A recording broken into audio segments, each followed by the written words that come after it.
Hello guys, welcome back to my channel. How are you? I hope you are well.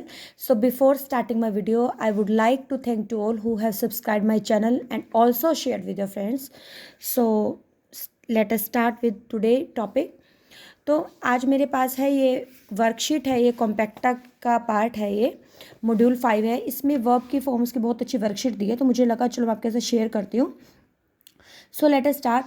तो जो first आपको दिया गया है यहाँ पे, underline the lexical verbs. Main verb, देखो मेन वर्ब या लेक्सिकल वर्ब को सेम ही होता है, and circle the auxiliary verb, helping verb. ठीक है, ऑक्सिलरी वर्ब को आपने सर्कल करना है और जो मेन वर्ब है उसे आपने अंडरलाइन करना है। ये कुछ सेंटेंसेस दिए हैं, तो आपको अगर ये पता है ना कि मेन वर्ब क्या होता है, हेल्पिंग वर्ब क्या होता है, तो आप कोई भी आपको 6 या 50 सेंटेंसेस कर सकते हो।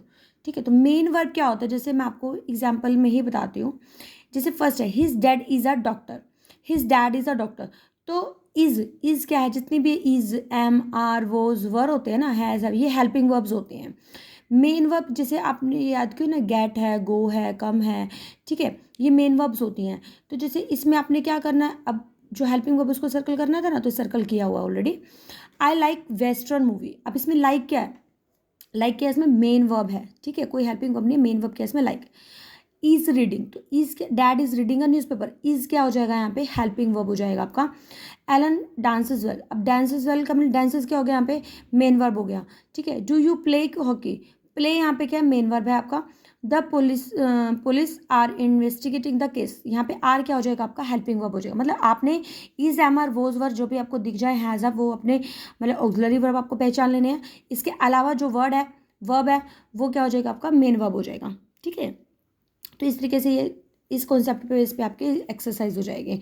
फिर नेक्स्ट क्या है, एक्शन वर्ब और लिंकिंग वर्ब का पता होना चाहिए। एक्शन वर्ब क्या होता है, बेसिकली एक्शन वर्ब मतलब जिस वर्ब से कोई काम पता चले, काम करे, जैसे वॉक करना, वॉक में भी मूवमेंट होती है ना, ठीक है, राइट करना उसमें मूवमेंट होती है, तो एक्शन मतलब कोई काम होना है ना। और लिंकिंग वर्ब का मतलब जिसमें कोई चीज़ का स्टेट, मतलब किसी चीज़ का पता चले हमें।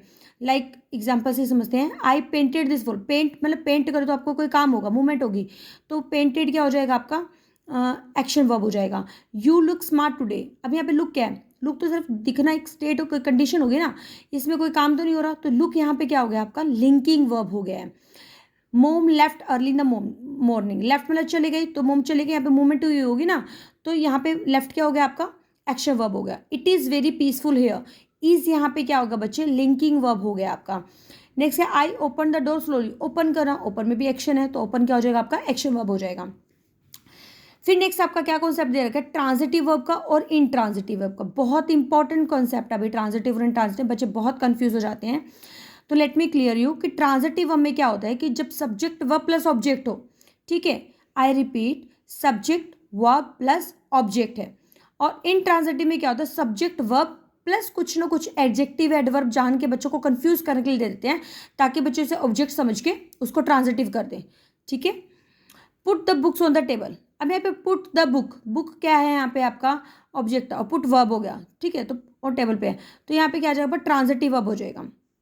The dog slips on the coat, अब डॉग क्या करा, स्लिप्स करा। अब ये तो आप कहते हो कि मैम ऑब्जेक्ट है ऑन द कोट, नहीं, यहाँ पे जब ऑन द कोट क्या है, ये आपका एक फ्रेज आ गया है, तो ये क्या हो जाएगा आपका, इंट्रांजिटिव वर्ब हो जाएगा।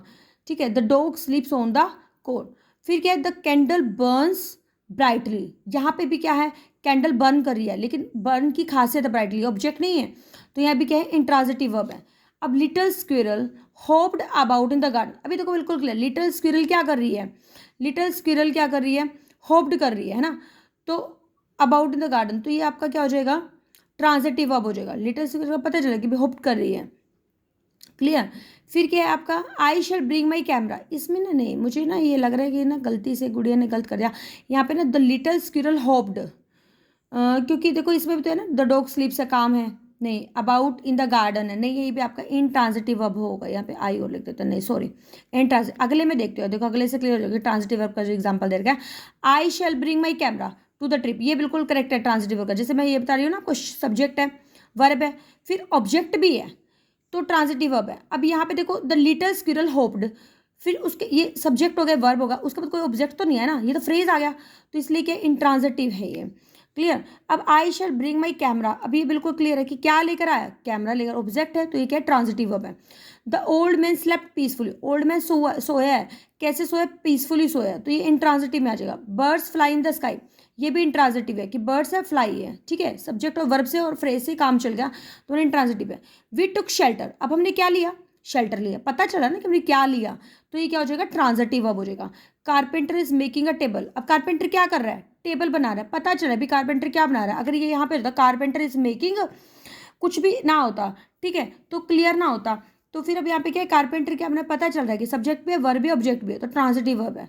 सम trees shed leaves in winter, अब सम ट्रीज क्या कर रहे हैं, लीव शेड कर रहे हैं, तो ये भी पता चल रहा है कि भाई लीव को शेड किया जा रहा है, तो यहाँ पे क्या है, ट्रांजिटिव वर्ब है। तो ट्रांजिटिव वर्ब में ना आपको सब्जेक्ट वर्ब प्लस ऑब्जेक्ट मिलेगा, आपको आंसर मिलेगा कि काम क्या हो रहा है, ठीक है। जैसे अभी कारपेंटर क्या कर रहा है, टेबल बना रहे हैं ना, पता चल रहा है टेबल है। ट्रीज क्या कर रहे हैं, लीव को शेड कर रहे हैं, ये भी पता चल रहा है, ठीक है। लेकिन बर्ड्स फ्लाई कर रहे हैं, बर्ड्स तो सिंपल फ्लाई कर रहे हैं ना, तो ये क्या है, इंट्रांजिटिव है। जब काम होने का, काम का पता चले ना, तो वो क्या होता है, ट्रांजिटिव। जब हमें किसी ऑब्जेक्ट का पता चले, जब हमें किसी वर्क क्या है वो पता चले, ठीक है, करना है, एक्शन तो है, वर्ब तो है, लेकिन वर्क कौन से वाला वर्क है तो वो भी पता चले, तो उसे क्लियर हो जाता है, वो ट्रांजिटिव वर्ब है। Is it clear, I hope हो जाएगा। थोड़े कुछ और एग्जाम्पल करोगे या फिर इनको ही आप एक बार ध्यान से करना कि भाई ट्रांजिटिव क्यों है, ट्रांजिटिव क्यों है, तो आपको क्लियर हो जाएगा, ठीक है। फिर नेक्स्ट क्या है आपका, supply the verb with agree with subject in each of the following sentence, ये भी बहुत इंपॉर्टेंट कॉन्सेप्ट है सब्जेक्ट वर्ब एग्रीमेंट का। देखो ये वैसे तो ये 7th क्लास की बुक है मेरे पास ये, लेकिन ग्रामर क्या होता है वो सेम ही होती है, 6th 7th 8th 9th जो कॉन्सेप्ट होते हैं वो सिमिलर ही रहते हैं।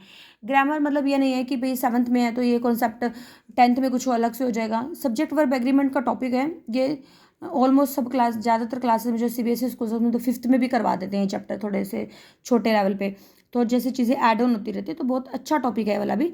अब जैसे ज्यूरी है, ये बहुत ही, ज्यूरी आपने बचपन से सुनते आ रहे हो कि कलेक्टिव नाउन होता है, तो कलेक्टिव नाउन हमेशा क्या होता है, सिंगुलर होता है, ठीक है, तो इज आ जाएगा। न्यूज़ क्या है, न्यूज़ है सिंगुलर में होती है, तो इज आ जाएगा आपका।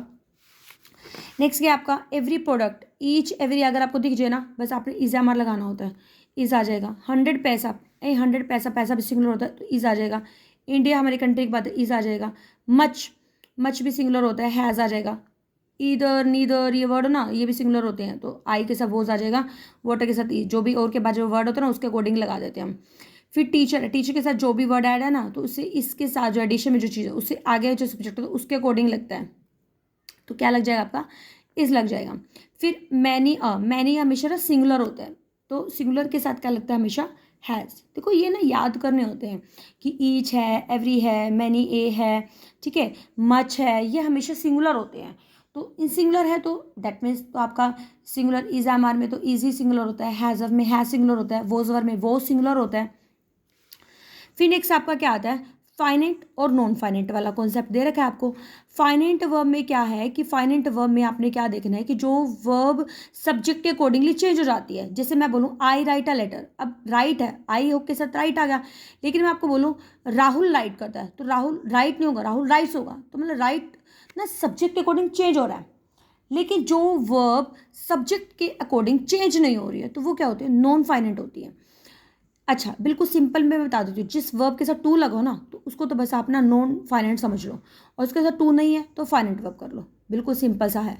टू बिकम है तो नॉन फाइनेंट है भाई, टू सोलो है नॉन फाइनेंट है, टू राइट है नॉन फाइनेंट है, लेकिन लुक है सिंपल है तो फाइनेंट है, टू सी है नॉन फाइनेंट है, टू हर्ट है इसमें नॉन फाइनेंट है। अब गैदरिंग आईएनजी वाला ना थोड़ा सा है तो थोड़ा डेप्थ में है, ये इसको प्रेजेंट पार्टिसिपल बोलते हैं। प्रेजेंट पार्टिसिपल जैसे किसी वर्ड में आईएनजी लग जाए या किसी वर्ड में टू लग जाए या ऑलरेडी वर्ब की थर्ड फॉर्म हो तो वो भी किस में आ जाता है, नॉन फाइनेंट में आता है, ठीक है। ये साथ के साथ अपने साइड में लिख सकते हो, जो भी मैंने बहुत इंपॉर्टेंट बात बोली है कि जैसे गैदरिंग है ये प्रेजेंट पार्टिसिपल होता है, आईएनजी मतलब इस तरीके के सेंटेंस में आप ये ना सोचो कि टू तो है नहीं, मैम ने बोलता टू है तो नॉन फाइनेंट है तो इसको भी नॉन फाइनेंट आप फाइनेंट कर दोगे, भाई टू नहीं है, ऐसा नहीं करना आपने। इसके साथ ये भी ध्यान रखना है कि जिस वर्ड में आईएनजी है, जिस वर्ड में आपका वर्ब की थर्ड फॉर्म है, जिस वर्ड में टू है तो वो क्या होते हैं, नॉन फाइनेंट होते हैं, ठीक है, कि ध्यान रखना है। फिर नेक्स्ट आपका क्या है, स्ट्रॉन्ग वर्ब अपने बताने हैं, वीक वर्ब बतानी है। यहाँ पे आप लिख लीजिए, जैसे मैंने भी बता रखा है कि आप इसे यहाँ पे लिख लो बच्चे को। तो स्ट्रॉन्ग क्या होता है, जैसे जो इरेगुलर वर्ब होती है, जैसे सिंग सेंग संग होता है, राइट रोट रिटर्न होता है, ठीक है, तो कीप कैप्ट कैप्ट होता है, चेंजेस होता है, तो उसमें स्ट्रॉन्ग वर्ब होती है। और जो मतलब ईडी लगता है ना इसमें, वो वीक वर्ब होती है। तो इसमें आपने स्ट्रॉन्ग वर्ब और वीक वर्ब को अंडरलाइन करना है, बस ये करना है आपने। जैसे राइट है, राइट रोट रिटर्न है तो ये स्ट्रॉन्ग हो जाएगा। सिंग सिंग संग है तो स्ट्रॉन्ग है। अच्छा, फिर कीप कैप कैप्ट है, स्ट्रॉन्ग है। हेड हेड हेडी होता है, हेड हेडिड हेडिड होता है तो आपका वीक आ जाएगा ये। क्लिंग कलंग कलंग होता है, स्ट्रॉन्ग होता है। डिस्प्ले डिस्प्ले डिस्प्लेड होता है तो वीक हो जाएगा। बिड बेड बेड होता है तो ये आपका स्ट्रॉन्ग हो जाएगा। टीच टोट टोट होता है तो स्ट्रॉन्ग हो जाएगा। इंजॉय इंजॉयड इंजॉयड होता है तो क्या हो जाएगा, वीक वर्ब आ जाएगा। तो देखो मुझे ये लगा कि मैं चलो ये वर्कशीट अगर शेयर करती हूँ ना, तो इसमें देखो 1 2 3 4 5 6 एक्सरसाइज देखें, और 6 के 6 एक्सरसाइज में देखो कितनी अच्छी बुक है कि अलग अलग कॉन्सेप्ट दे रखा है कि बच्चे का एक ही बुक में ना अलग अलग कॉन्सेप्ट क्लियर हो जाते हैं। अच्छा, एक चीज़ हो रहा है कि आपको अगर मेरी स्पीड थोड़ा ज़्यादा लगती है ना, क्योंकि हम यूज हो रहे हैं बहुत टाइम से पढ़ाने, तो थोड़ा सा स्पीड बढ़ ही जाती है। तो अगर आप वीडियो को दोबारा सुनोगे आराम से भी कर सकते हो इसकी, ठीक है। प्ले उसमें जाके वॉल्यूम उसमें आता है ना, नॉर्मल हो जाता है 2 XL 1 XL 1.5, इस तरीके से आप स्पीड भी अपने अकॉर्डिंग कर सकते हो। और तो आप इसको अपने अकॉर्डिंग सेट करके आप इसको समझ सकते हो, ठीक है। तो वीडियो में थोड़ा सा स्पीड बढ़ाने का पर्पज़ यही होता है कि थोड़ा ज़्यादा लेंदी नहीं बनती, क्योंकि लेंदी वीडियो में बच्चे इंटरेस्ट नहीं लेते। कई बार क्या होता है कि हमारे पास टाइम कम होता है, कॉन्सेप्ट समझ में होता है, तो उस टाइम में ये वर्थवाइल वीडियो होती है हमारी। तो आई होप आपको वीडियो अच्छी लगी होगी। तो अगर अच्छी लगी तो प्लीज़ लाइक और शेयर करना ना भूलें, आपके फ्रेंड्स को भी फ़ायदा मिलेगा, ठीक है। तो मिलते हैं एक नए कंटेंट के साथ नई वीडियो में। Till then be happy, keep studying, bye bye.